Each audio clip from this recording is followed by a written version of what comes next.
Hey guys, thank you for joining me on another edition of Fit by CO. Today we're going to go over muscle inhibition.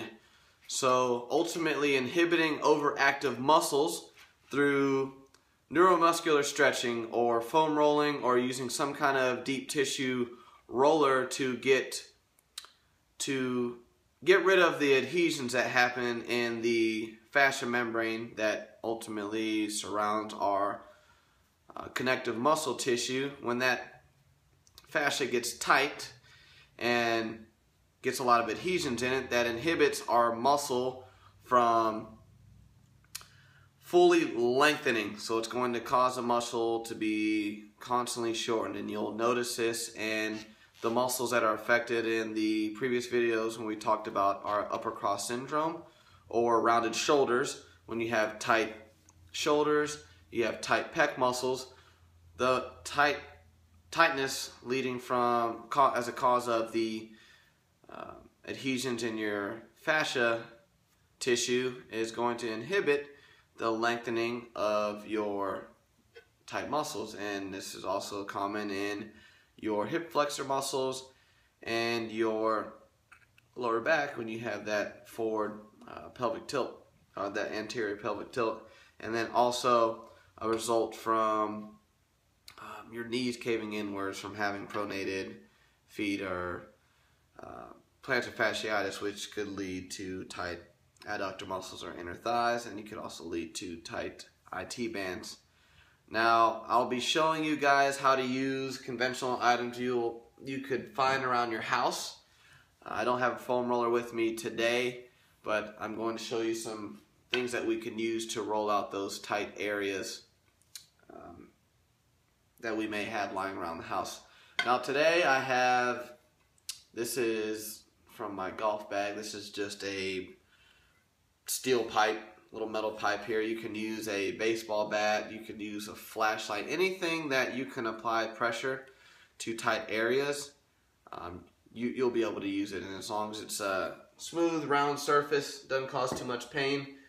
Now I'm using this so you can apply your own pressure, because if you have osteoporosis or arthritis in joints that are around muscles that are tight, you're not going to want to use a foam roller. You're going to want to use something you can apply your own pressure to. So I'm going to show you the IT band here, which is going to run up the side of your leg here, because this is a common tight area as a result of the inner thighs coming in during internal knee rotation as a result from pronated feet. Now what you can do here, you can roll this down the side of your leg here. And you can apply as much pressure as you want. And the key here is not to just go up and down like you're trying to start a fire. You want to roll this down and then roll back up. And when you find an area that's tight, you want to keep it there. So say I'm foam rolling we'll use my quad here. I roll it down, applying pressure, and I'm really tight here. So what you're going to want to do is keep it slowly rotating in that tight area until you feel that release of the connective tissue here, the fascia that surrounds your muscle tissue. And when you do this on areas that are tight, now there's some areas you can't really foam roll or manually roll with a roller. You'll have to stretch those areas. So if you have a roller, use a roller. You can use it on your legs. Once I get the foam roller, I will show you guys how to use a foam roller on your legs and your lower back, as long as it's not contraindicative to if you have osteoporosis or just really bad arthritis in the joints that may cause pain surrounding muscle tissue.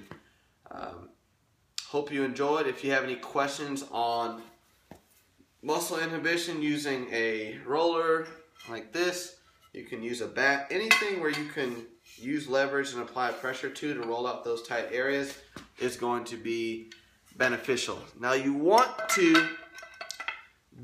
try and do this before and after exercise, especially if you have tight areas. And more than likely, unless you're some kind of genetic freak, you're going to have tight areas. So before you warm up, before you do anything, you want to inhibit these muscles, especially if you have really bad around the shoulders or anterior pelvic tilt. You're going to want to do the rolling and the stretching before your exercise so you can have better movement patterns throughout your exercise.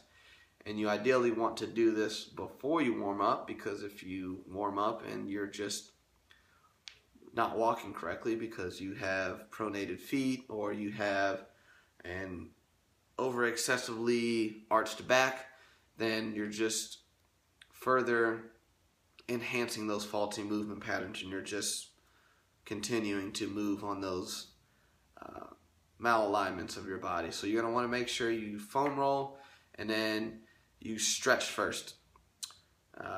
In my next video, we're going to go over stretching, and it's a very important part for individuals that have corrective exercise that they need to fix any faulty movement patterns or any static postural dysfunctions. Hope you enjoyed. If you have any questions, leave some comments in the comment box below the video. Have a good one.